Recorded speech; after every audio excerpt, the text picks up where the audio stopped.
Hello everyone, welcome back to Dayal board. तो कैसे हैं आप लोग?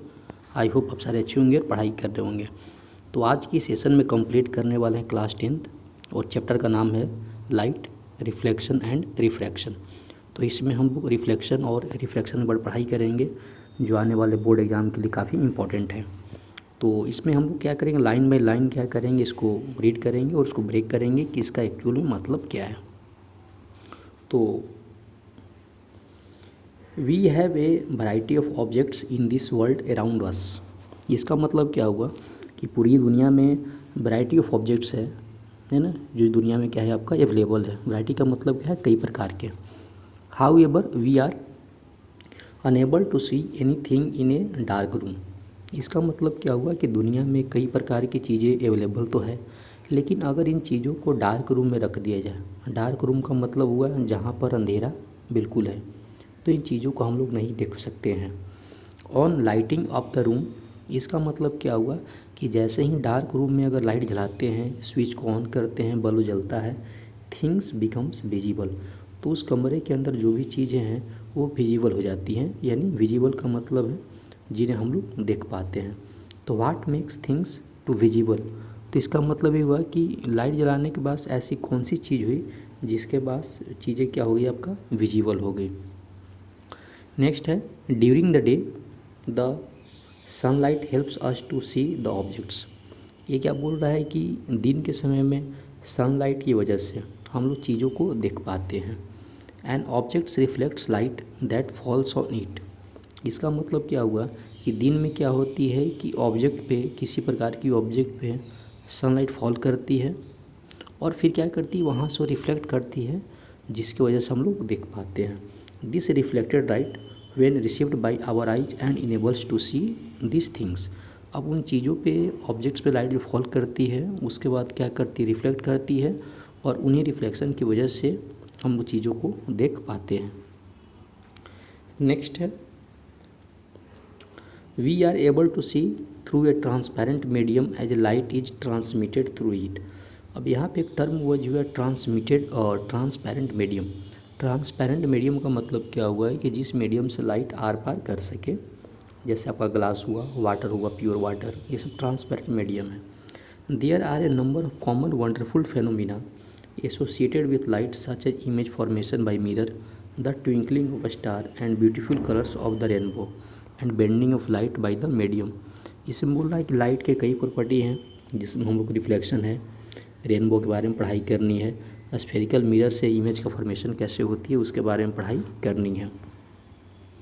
नेक्स्ट है by observing the common optical phenomena around us we may conclude that light seems to travel in straight line. अब कहता है कि लाइट की इन प्रॉपर्टी की वजह से ऐसा देखा गया कि लाइट जो है आपका स्ट्रेट लाइन पाथ पे ट्रैवल करती है। In fact a small source of light cast a sharp shadow of an opaque. Opaque का मतलब क्या होता है कि जिस ऑब्जेक्ट से लाइट आपका आसपास आर पार नहीं करे, उसे हम लोग बोलते हैं ओपेक ऑब्जेक्ट। जैसे आपका स्टोन हो गया, वुड हो गया, ये सारी चीज़ें क्या हैं, आपका ओपेक ऑब्जेक्ट है।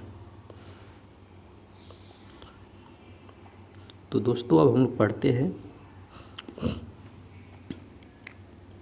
In this chapter we will study the phenomena of reflection and refraction of light using the straight line propagation of light। Straight line propagation का मतलब क्या है, इस चैप्टर में हम लोग एज्यूम करके चलेंगे कि जो लाइट रे जो पास करेगी वो सीधी रेखा पे क्या करेगी, आपका वो क्रॉस करेगी, पास करेगी, है ना। और इसी की वजह से इसमें हम लोग टॉपिक रिफ्लेक्शन भी पढ़ेंगे और रिफ्रैक्शन ऑफ लाइट के बारे में भी पढ़ेंगे। This basic concept will helps us in the study of the some of the optical phenomena in nature. We shall try to understand in this chapter of the reflection of light of a spherical mirror and the refraction of light and their application in real life situation। यानी इस chapter में हम लोग reflection of light भी पढ़ेंगे और refraction of light भी पढ़ेंगे। अब जो फर्स्ट इसमें है रिफ्लेक्शन ऑफ लाइट पढ़ते हैं। A highly polished surface such as mirror reflects most of the light falling on it.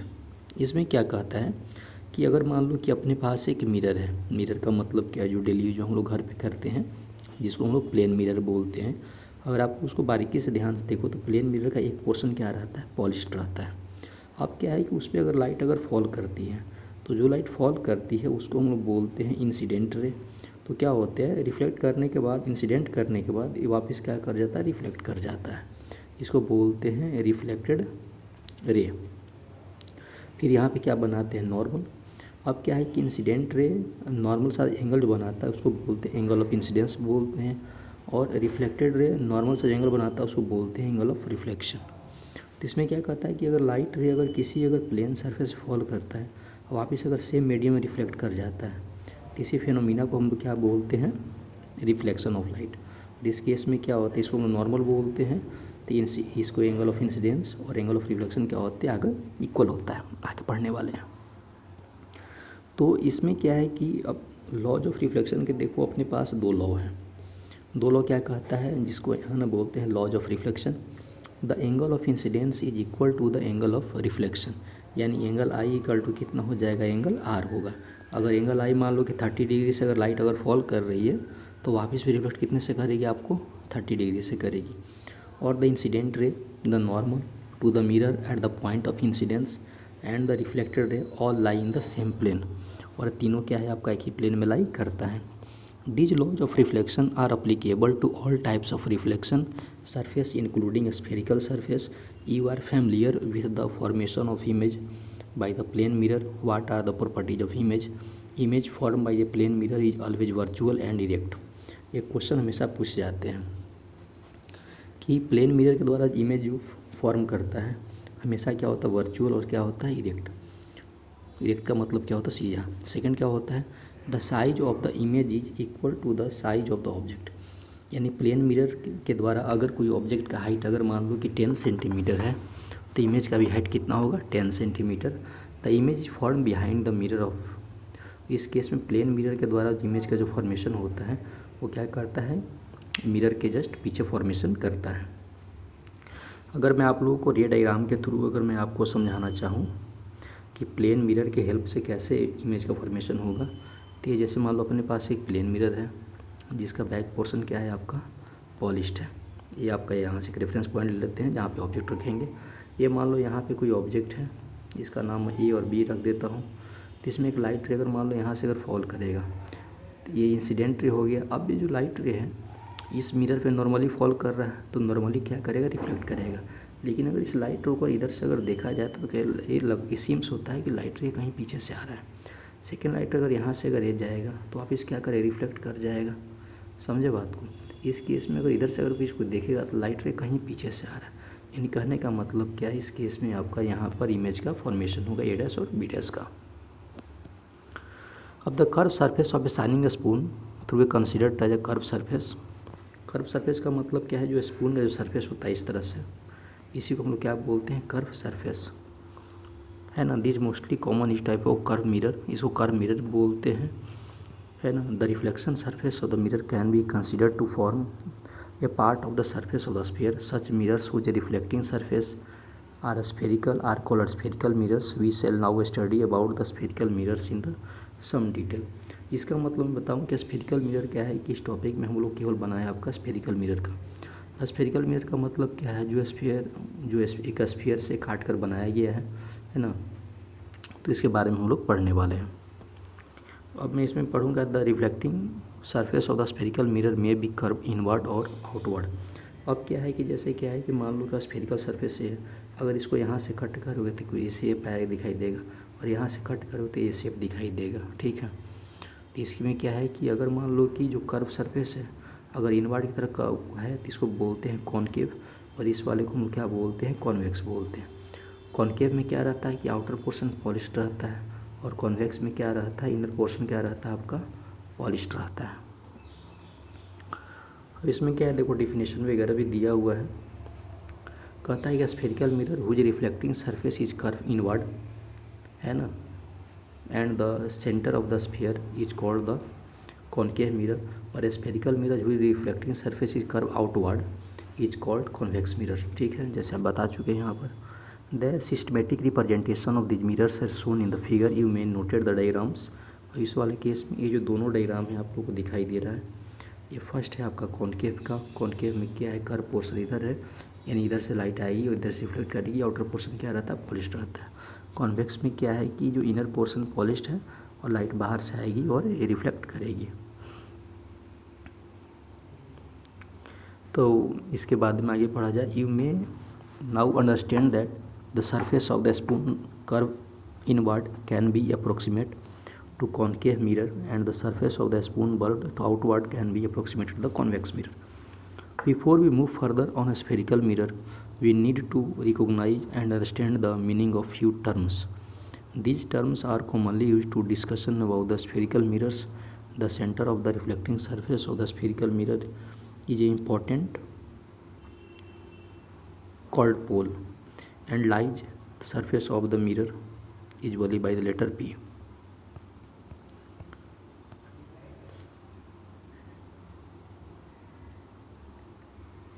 तो यहाँ पे मैं कुछ टर्म आप लोगों को समझाना चाहता हूँ। जैसे मान लो कि अपने पास कॉनकेव मिरर है, ये आपका आउटर पोर्शन इसका पॉलिश्ड है। तो सबसे पहले एक टर्म आता है एपर्चर। एपर्चर क्या कहता है कि इसका जो टोटल जो लंबाई होता है इसकी, इस पूरे लेंथ को हम लोग बोलते हैं एपर्चर। और इस लंबाई का जो मिडिल होता है जिसको हम लोग बोलते हैं पोल, क्या बोलते हैं, पोल। और इसे डिनोट करते हैं पी से। मिरर में चाहे कॉन्वेक्स हो या कॉनकेव हो, जो डिस्टेंस का मेजरमेंट करते हैं हमेशा कहाँ से करते हैं, पोल से।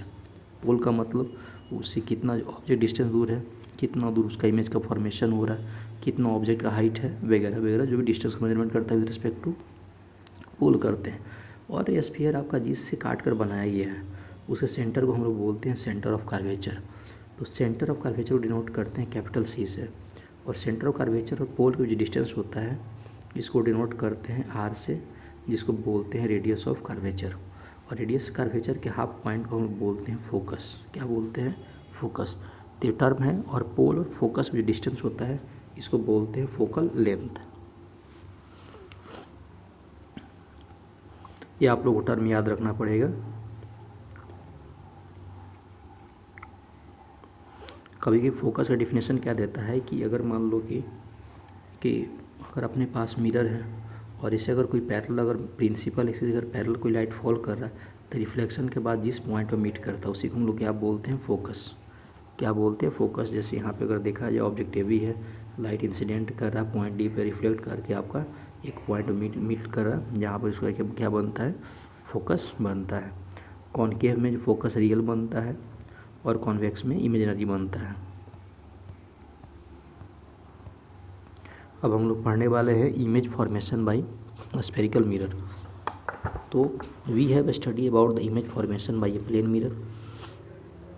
You also know the nature of position and relative size of image formed by them. How about the image formed by the spherical mirror? How can we locate the image formation by concave mirror for a different position of the object? Are the image real or virtual? तो इसके बारे में हम लोग थोड़ी सी पढ़ने वाले हैं। अब ये जो टेबल है आप लोगों को टेबल याद कर लीजिएगा, जो एग्जाम में क्वेश्चन पूछे जाते हैं कि कहाँ पर ऑब्जेक्ट का पोजीशन होगा, कि उसका इमेज कहाँ बनेगा। अब बोल रहा है कॉनकेव मिरर में अगर ऑब्जेक्ट होगा इन्फिनिटी पे, याद करने वाली बात है कि अगर ऑब्जेक्ट होगा इन्फिनिटी पे तो इमेज का जो फॉर्मेशन होगा उसका जो पोजीशन क्या होगा, फोकस। और साइज ऑफ इमेज क्या होगा, हाईली डिमिनिश्ड, मतलब बहुत छोटा। यानी कहने का मतलब पॉइंट साइज। इमेज का नेचर कैसा होगा, रियल, एंड कैसा होगा, इन्वर्टेड।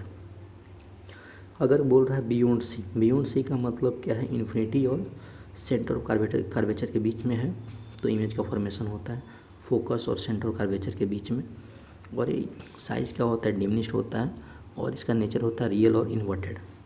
अगर सी की बात करें यानी सेंटर ऑफ कर्वेचर पे होगा तो इमेज का फॉर्मेशन भी आपका सेंटर ऑफ कर्वेचर पे होगा। और इस केस में क्या होता है, सेम साइज, मतलब अगर 10 सेंटीमीटर का ऑब्जेक्ट है और रखा गया सेंटर ऑफ कर्वेचर पर तो इमेज बनेगा आपका 10 सेंटीमीटर का, और रियल और क्या बनेगा, inverted. Between C and F अगर है तो सेंटर ऑफ कर्वेचर फोकस के बीच में है तो बियॉन्ड सी, और साइज होता है इनलार्ज्ड और रियल और इन्वर्टेड। उसके बाद एट एफ फोकस पे है तो फोकस पे अगर ऑब्जेक्ट है तो इमेज बनेगा इन्फिनिटी पे और हाईली इनलार्ज्ड बनेगा और रियल इन्वर्टेड बनेगा। और बिटवीन पोल और फोकस के बीच में है कॉनकेव में तो मिरर के पीछे बनता है जो काफ़ी बड़ा होता है। अकेला केस है जहाँ पर इमेज बनता है वर्चुअल। अब हम लोग पढ़ने वाले हैं representation of image form by spherical mirrors using ray diagram. काफ़ी इंपॉर्टेंट है, एग्जाम में पूछे जाते हैं। तो we can study the formation of image by the spherical mirror drawing the ray diagram. Consider an extended object of finite size placed in front of a spherical mirror. Each small portion of the extended objects acts like a point source. An infinite number of rays originate from each other points. To construct the ray diagram in order to locate the image of the object, arbitrarily large number of rays emanating from a point could be considered. However, it is more convenient to consider only two rays for the sake of clarity of the ray diagram. बोल रहा है image formation के लिए कम से कम आपको minimum 2 light रे होना ज़रूरी है। These rays are so chosen that it is easy to know their direction and reflection of the mirror. The intersection of least two reflected rays give the position of the image of the point. ये बोल रहा है कि reflected ray के बाद जहाँ पर दोनों लाइट रे जहाँ पर इंटरसेक्ट करती है वही आपका क्या बताता है, एग्जैक्ट बताता है पोजीशन किसका, इमेज का। Any two of the following rays can be considered for the locating of image। अब इसमें क्या फर्स्ट पॉइंट क्या बोल रहा है, a ray parallel to the principal axis after a reflection will pass through the principal focus in case of a concave mirror or appear to diverge from the principal focus in case of a convex mirror। This is illustrated in figure 10.3। इस case में अगर ध्यान से देखोगे तो principal axis case में अगर ध्यान से अगर देखोगे तो क्या हो रहा है, एक लाइट रे यहाँ पे फॉल कर रहा है कॉनकेव मिरर में और यहाँ से क्या कर रहा है, रिफ्लेक्ट कर रहा है।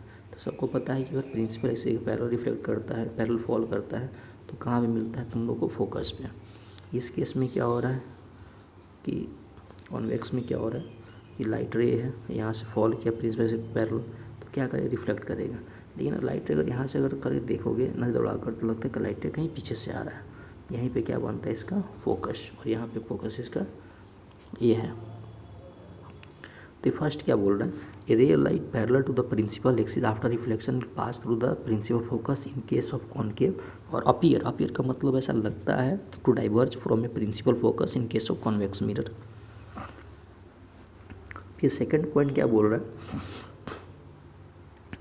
A ray passing through the principal focus of a concave mirror or ray which is directed towards the principal focus of a convex mirror after reflection will emerge parallel to the principal axis। इसका मतलब ये बोल रहा है, बहुत simple चीज़ें बोल रहा है कि अगर आपके पास अगर कॉनकेव मिरर है, एक कॉनकेव मिरर आपके पास है तो बोल रहा है कि अगर लाइट रे अगर मान लो ये आपका इसका फोकस है तो फोकस अगर लाइट अगर मान लो कि फॉल कर रहा है तो रिफ्लेक्शन के बाद क्या होता है, प्रिंसिपल एक्सिस पैरेलल फॉल करता है। इस वाले केस में क्या है कि अगर लाइट रे अगर यहाँ देखो फोकस पे अकॉर्डिंग फॉल कर रहा है तो रिफ्लेक्ट कर गया और किसके पैरेलल हो गया, तुम लोग को प्रिंसिपल एक्सिस का। ये पॉइंट आप लोग याद करना पड़ेगा। थर्ड पॉइंट क्या बोल रहा है, a ray passing through the centre of curvature of a concave mirror और directed in the direction of the centre of curvature of a convex mirror after reflection is reflected back along the same path. This illustrated in figure इतना। इसका मतलब ये बोल रहा है कि अगर अपने पास स्फेरिकल मिरर में अगर कॉनकेव मिरर है तो अगर लाइट रे अगर सेंटर ऑफ कर्वेचर से अगर पास कर रहा है तो रिफ्लेक्शन के बाद क्या होगा, उसी पाथ को रिट्रेस करेगा, मतलब वापस क्या होगा, उसी पाथ से क्या होगा, तुम लोगों को लौट कर जाएगा। इसका मतलब ये होता है कि जनरली क्या होता है कि सेंटर ऑफ कर्वेचर से अगर कोई लाइट पास करता है तो जनरली क्या हुआ करता है, वो मिरर पे नॉर्मली फॉल करता है, यानी उसके इसमें आई इक्वल टू जीरो होता है तो आई इक्वल टू भी कितना हो जाएगा तुम लोगों को, जीरो। इस बात को फॉलो करता है। ये एक सबसे अच्छी बात है। A ray incident obliquely to the principal axis. Obliquely का मतलब क्या होता है कि अगर किसी एंगल से फॉल करता है पोल पर, कोई लाइट पे अगर किसी एंगल से फॉल करता है पोल पर तो क्या होता है, उसी एंगल से क्या करता है, रिफ्लेक्ट भी कर जाता है। इस वाले केस में क्या है कि आपका प्रिंसिपल एक्सिस से एक लाइट यहाँ से फॉल किया, मान लो एंगल आई से फॉल किया तो उसी एंगल से क्या कर गया, आपका रिफ्लेक्ट भी कर गया। इस केस में आपका ये एंगल आई से फॉल किया वापस रिफ्लेक्ट कर गया। इसको बोलते हैं angle of incidence equal to angle of reflection. कब, जब कोई एक लाइट ऑब्लिकली फॉल करता है पोल पर। अब हम लोग पढ़ने वाले हैं image formation by A concave mirror, जो एग्जाम में पूछे जाते हैं। अलग अलग पोजीशन पे हम लोग इमेज का फॉर्मेशन करेंगे। अब यहाँ पे ध्यान से देखा जाए, फर्स्ट पोजीशन है आपका, जैसे हमने पर डिस्कस कर चुके हैं कि अगर ऑब्जेक्ट है इन्फिनिटी पे, अपने पास कोई ऑब्जेक्ट यहाँ पर ये भी है जो कहाँ पर इन्फिनिटी पे है, और इसका कहाँ बन रहा है आपको फोकस पर। कैसा है, डिमिनिश्ड है और रियल है, ये आपको याद करना पड़ेगा। सेकंड है आप लोगों को, सेकंड जो यहाँ पे है फिगर, ये है तुम लोग को infinity of centre of curvature पे। तो इसमें क्या हुआ, एक लाइट यहाँ से गया, अभी लाइट देखो प्रिंसिपल की पैरेलल है, तो रिफ्लेक्शन मत कहाँ से पास करेगा, फोकस से पास कर गया। एक लाइट रे पास करवाते हैं सेंटर ऑफ कर्वेचर पे, तो क्या हो, इसी से रिफ्लेक्ट भी कर जाएगा। इन इस केस में जो इमेज फॉर्मेशन कर रहा है सेंटर ऑफ कर्वेचर किसके बीच कर रहा है, फोकस के बीच में, और डिमिनिश्ड भी है, रियल भी है, और नेचर कैसा है इसका, इन्वर्टेड भी है। अगर सेंटर ऑफ कर्वेचर पर भी एक पॉइंट याद करने वाली बात है कि सेंटर ऑफ कर्वेचर पे अगर ऑब्जेक्ट है तो इमेज भी देखो आपका सेंटर ऑफ कर्वेचर बनता है, और इस केस में आपका साइज भी क्या रहता है, सेम रहता है, और रियल बन रहा है, उल्टा बन रहा है। तो इसका जो पोजीशन वगैरह रे डायग्राम का जो यहाँ पर आप लोगों को बताया गया है, जो एग्जाम में पूछे जाते हैं। अब नेक्स्ट जो पॉइंट है, uses of a concave mirrors. तो concave mirrors are commonly used in torches, search lights. एक क्वेश्चन पूछ जाते हैं कि कॉनकेव मिरर का यूज कहाँ पर करते हैं, तो यूजेज इन आपका torches, search lights and vehicles headlights. Vehicle के हेडलाइट में भी किसका यूज़ करते हैं, कॉनकेव का, टॉर्च में भी कॉनकेव का करते हैं, टू गेट से powerful parallel become of light, ताकि इसे लाइट अगर पैरेलल मिल सके। They are often used in shaving mirrors to see a larger image of the face. Concave mirror का यूज हम लोग सेविंग मिरर भी करते हैं, ताकि इसका जो इमेज है काफ़ी लार्ज देख सके। The dentist use concave mirrors to see large images of the teeth of the patients. कहता है कि डेंटिस्ट जो वगैरह भी हैं वो कॉनकेव मिरर का यूज करते हैं, ताकि जो पेशेंट के जो टीथ हैं वो कम से कम बड़े देख सकें। नेक्स्ट है आपका कि इमेज फॉर्मेशन भाई कॉन्वेक्स मिरर। तो कॉन्वेक्स मिरर से इमेज का फॉर्मेशन कर लेते हैं। तो ये आपका कॉन्वेक्स मिरर से इमेज का फॉर्मेशन एक इन्फिनिटी पे है, तो ये फोकस बन रहा है, एक लाइट पे पैरेलल आया, रिफ्लेक्ट कर गया, लेकिन ये देखने पे लगेगा लाइट कहीं पीछे से आ रही है। तो ये दोनों रे डायग्राम आप लोग पढ़ लोगे, तो ये दोनों केस ही आपका जो आप लोग इसको याद कर लोगे। अगर बात करें यूजेज ऑफ कॉन्वेक्स मिरर, तो convex mirrors are commonly use to rear viewing mirror in vehicle. एक क्वेश्चन पूछ जाते हैं, कॉन्वेक्स मिरर का यूज करते हैं वो रियर व्यू मिरर में करते हैं। These mirrors are fitted on the sides of vehicle, जिसको हम जो है ना व्हीकल साइड में फिट किया जाता है, enabling driver to traffic behind him. तो दोस्तों इसमें हम लोग है ना पढ़ चुके हैं, और ये जो क्वेश्चन है आप लोग कर लीजिएगा। अब क्या है, ये ज़रूरी है, न्यूमेरिकल सॉल्व करने के लिए साइन कन्वेंशन आना आप लोगों को ज़रूरी है। कहता है, while dealing with the reflection of light by a spherical mirror we shall follow a set of signs conventions called a new Cartesian sign convention. In this convention the pole of the mirror is taken as origin. इसमें क्या होता है कि जो पोल है उसको origin मान लेते हैं। The principal axis of the mirror is taken as the x axis. अब इसमें क्या बोल रहा है, the object is always placed to the left of the mirror. हमेशा जो ऑब्जेक्ट हैं वो मिरर के लेफ्ट में पोजीशन करते हैं। This imply light from the object falls on mirror from the left hand. All distances parallel to the principal axis are measured from the pole of the mirror. इसमें जितने सारे distance हैं सब measurement करते हैं, पोल से करते हैं। All the distances measured in the right of the virgin. इस केस में क्या है कि जो इनकमिंग लाइट है उसके डायरेक्शन में जो डिस्टेंस मेजरमेंट करते हैं पॉजिटिव होता है, और इसका अपोजिट में क्या होता है, नेगेटिव होता है। और distance measured perpendicular to the above the principal axis. अगर प्रिंसिपल एक्सिस ऊपर जो मेजरमेंट करते हैं पॉजिटिव लेते हैं, उसके नीचे क्या लेते हैं, नेगेटिव लेते हैं। तो ये सब चीज़ें हैं जो हम लोग करते हैं। अब इसमें जो मिरर जो फार्मूला है आप लोगों को 1/v + 1/u = 1/f, ये बड़ा इंपॉर्टेंट फार्मूला है मिरर फार्मूला। v क्या है, इमेज डिस्टेंस, u क्या है, ऑब्जेक्ट डिस्टेंस, और f क्या है, फोकल लेंथ, जो आप लोग याद कर लोगे। एक मैग्नीफिकेशन का फार्मूला है, magnification produced by spherical mirror gives the relative extent to the which the image of an object is magnified with respect to the size. It is expressed as the ratio of height of the image to the height of the object. In इस case में है image height और object height के ratio को हम लोग क्या बोलते हैं, मैग्नीफिकेशन बोलते हैं, और इसको डिनोट करते हैं स्मॉल m से करते हैं। और ये आपका मैग्नीफिकेशन का एक फार्मूला है जो आप लोग याद कर लीजिएगा। इसको v और u के टर्म में जो अगर यूज करोगे तो मैग्नीफिकेशन -v/u होता है। v क्या है आपका इमेज डिस्टेंस, और u क्या है ऑब्जेक्ट डिस्टेंस। तो ये आप लोग याद कर लोगे।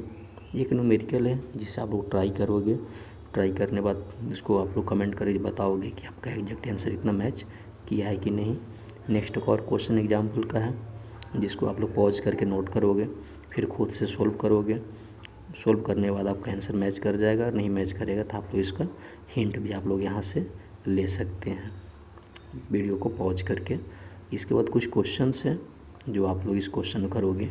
तो नेक्स्ट क्लास में हम लोग करने वाले हैं इसी चैप्टर का, जिसका नाम क्या होगा, रिफ्रैक्शन ऑफ लाइट। तो मिलते हैं कल, तब तक के लिए पढ़ाई करते रहें। All the very best, thank you.